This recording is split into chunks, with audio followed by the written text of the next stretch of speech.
And I guess like most of us this week, you've got a very busy week, so if you feel you need to rush off to the next one, please feel free to do so.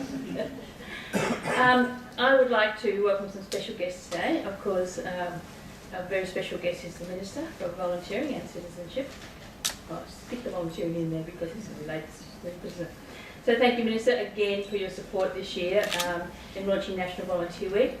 We also have Tanya Mahalik from Bankstown, Shadow Minister for Volunteering. We also have the Minister for Sport and Recreation, Graham Annesley, who's hiding somewhere. There he is. So hand up, Graham, so people know.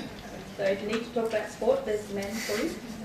And I guess we have a lot of people here involved in sport, so sporting being one of the most high users of volunteers in New South Wales. It's very pleasing to have the Minister here to see the sort of people that actually support the sporting sector. We also have last year's winner of the New South Wales Volunteer of the Year award. Where's Andrew? There.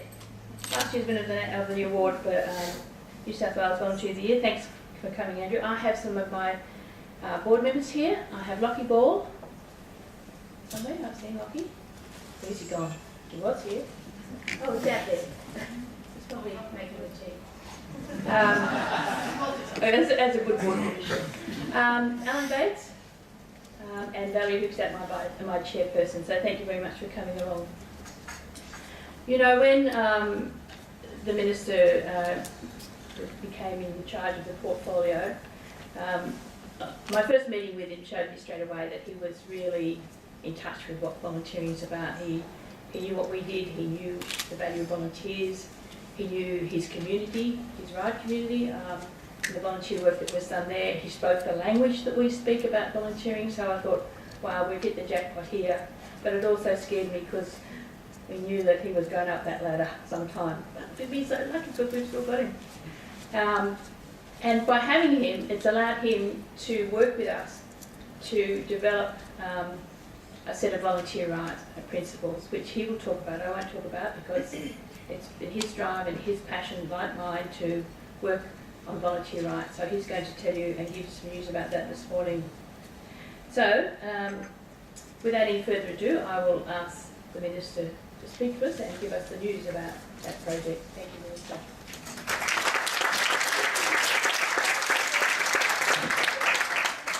Thanks, Lynn, and thanks for that very generous introduction. Can I also acknowledge Auntie Millie? Thank you for that beautiful welcome. You always do it so well and truly make us feel welcome, so thank you very much. To the beautiful Lynn Dalton, the princess of volunteering in our great state. To my colleague and good friend, the Minister for Sport and Recreation, Graham Annesley, who's great at football competition tipping, I can tell you now. He's always in Parliament saying, oh, look, we're going to get a push and we're not. And so far he's pretty good. Tanya Mahalik, member for Bankstown and opposition spokesperson for volunteering. I also begin by acknowledging the traditional custodians of our beautiful land and pay my respects to the elders both past and present. I was delighted to be asked to participate in this event by the Centre for Volunteering and to launch the National Volunteer Week in New South Wales. It is a privilege for me to participate in events this week which raise the profile of volunteering and promote recognition of the contribution of volunteers to our society. Today marks the 1-year anniversary of the launch of the government's New South Wales volunteering strategy, the first ever strategy on volunteering for this state, which is extraordinary. Through the strategy, the government has committed $4.5 million for volunteering because it recognises the vital role that volunteers play in sustaining our communities, both the heart and the soul of our communities. 1 year on, the New South Wales volunteering strategy has delivered outcomes that support volunteers and encourage more people to experience the benefit of volunteering. Significant work has been conducted by yourselves and my Office for Communities under each of the 5 key strategic priorities areas identified in the strategy. These include the New South Wales volunteering website. It was launched in National Volunteer Week in 2012 and has attracted 40,000 visitors in the first year of operation. The site provides a single point of access and resources for volunteers organisation and businesses.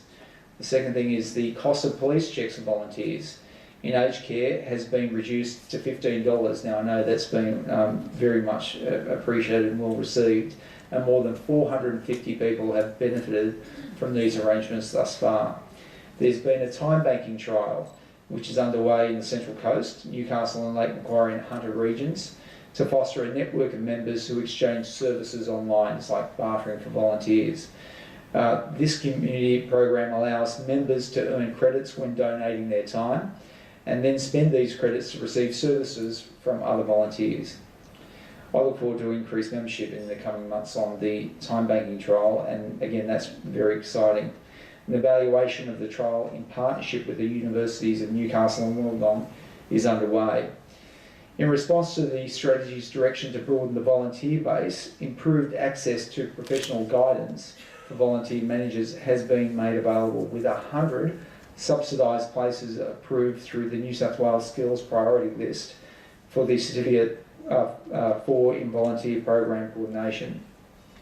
200 additional places have been subsidised for way to go volunteer management training sessions to be held across New South Wales in both regional and metropolitan areas.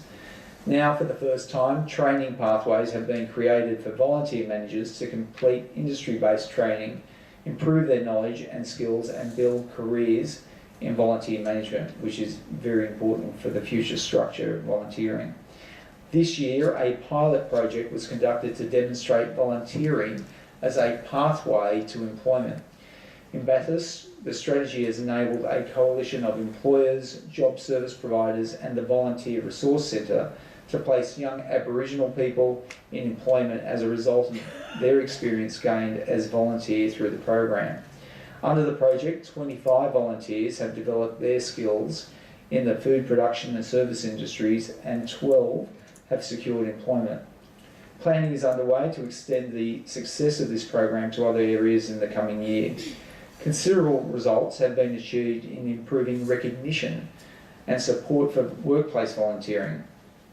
The strategy has led to the establishment of Corporate Volunteering Forum with 40 participants from leading Australian companies and major not-for-profit organisations. The forum identified new ways for business and volunteer organisations to work together to grow corporate volunteering for small organisations. The group has now expanded to 60 members, and each will be promoting collaboration with other organisations in their network to achieve greater social impact. Small to medium organisations have been identified as standing to benefit greatly from support, so a resource has been developed to help them develop a foundation for effective cooperation with corporate stakeholders. In the important area of valuing volunteering and celebrating their contributions, the Centre for Volunteering reported to me on ways of improving the recognition of the rights of volunteers, and I know that Lynn Dalton from day one has been a great champion of this, and she's extremely passionate about it. So today is a particular high point for her, and I think she should be acknowledged accordingly. Over 3,000 participants, guided by an expert group, had input into this report. It is clear to me that people who commit themselves as volunteers want to be involved in the life of the organisation that they donate so much of their valuable time towards, their energy and skills to, and participate in decisions that affect their work. In response to the report, I'm very pleased to release a statement of principles for the recognition of volunteer rights. These principles enshrine the rights of volunteer workers to be treated with fairness, dignity and respect. Now the principles are, and I'll just outline them to you. Firstly, that the organisation demonstrates a commitment to best practice in volunteer management, and all our people respect and support this commitment. Second, our volunteers are involved in the life of the organisation and are included in the decisions that affect them. Third, this organisation provides volunteers with clarity about their roles and is clear about expectations and policies that impact their roles. Fourth, our volunteers respect the roles of everyone in the organisation. Fifth, the organisation recognises and celebrates the contribution of volunteers. 6, our volunteers are provided with training and professional development for their roles.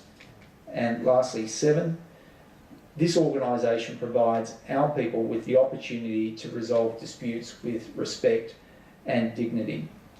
Organisations may adopt the principles to signal their commitment to their volunteers, and I urge all organisations that benefit from the gift of volunteering to endorse them. Signatories to the principles will be able to identify themselves to prospective volunteers and adherence to the principles, and to advance the discussion of respect, dignity and fairness for volunteers with fellow organisations. Volunteers freely give their energies and abilities in order to create a world that is capable of sustaining all members of our society. And it was my great privilege today to thank our volunteers and to recognise their contribution with my own endorsement of the Statement of Principles for the recognition of volunteer rights. And I invite representatives of the Foundation signatories to come forward and receive their Statement of Principles certificates that entitles them to incorporate the symbol when representing their organisation. I'd just like to say that I was at Taronga Zoo last week, and I was there with some volunteers and some quokkas and some stick insects, and that's always exciting, particularly when they crawl up your tie. And I was reflecting on the principles that have been enunciated by the Centre of Volunteering as a result of the enormous discussion that I undertook with key stakeholders. And it is important, like if you think about it, you know, so many of the volunteers out there that they give so much of their time, their heart and their soul into trying to make a difference. The very least that organisations that are the beneficiaries of all this time and effort can do is to respect the volunteers. And I would have thought that if organisations such as Taronga Zoo, who have now going to sign up to this, and who have a great work practice already, sign up and say, you know, we adhere to these 7, you know, golden principles of volunteering. Then when volunteers come into their workplace, they realise they are going to be respected. They are going to be part of the fabric of the environment. They are going to be making a difference, but do so in a place that also respects them. It's a win-win. So I would hope that this really does provide that golden fabric, that golden thread throughout volunteering organisations that actually encourages more volunteers to come in to volunteering in New South Wales. And I was speaking to the head of Taronga Zoo on Thursday or Friday last week, and he was telling me that, you know, they've invested heavily in management structures, and they have a specific unit specifically focusing on getting the best out of volunteers. And as a result of that, they are getting a lot more out of their volunteers. It's not just a question of getting volunteers in to do the jobs that nobody else wants to do. They actually look at the skill set of the volunteers. So if somebody's got skills in accounting, for example, they're hardly going to say to the volunteer, look, just go and open up the gate and close the gate because nobody else wants to do that job. They actually get those volunteers and match them with their skill set. That is smart thinking. And that's really part of the statement of principles of volunteers, because, you know, part of those principles means that when you accept them into the organisation and when you respect somebody, you respect what they can do and their skills that they provide, not simply you're a volunteer, go and make the cup of tea. So, you know, as a result of all of this, you know, I look at organisations such as Taronga and no doubt all the other organisations that are signing up, and they are the organisations that are really getting the most value out of volunteers, and in exchange, volunteers are getting value out of the organisation, and in exchange, we all are the beneficiaries. So I really congratulate all those involved, but particularly you, Lynn, because I know how passionate from day one, seriously, this lady's been on my tail from day one to get something like this up and running, and I'm very proud of what you've achieved, so well done, Lynn. I invite representatives of the Foundation signatories to come forward and receive their statement of principles, certificate that entitles them to incorporate the symbol when representing their organisation. So thank you again for your valuable contributions. Without your contributions to the community, our community would be poorer and less supportive place. And it's my great pleasure to launch National Volunteer Week in New South Wales. Thank you.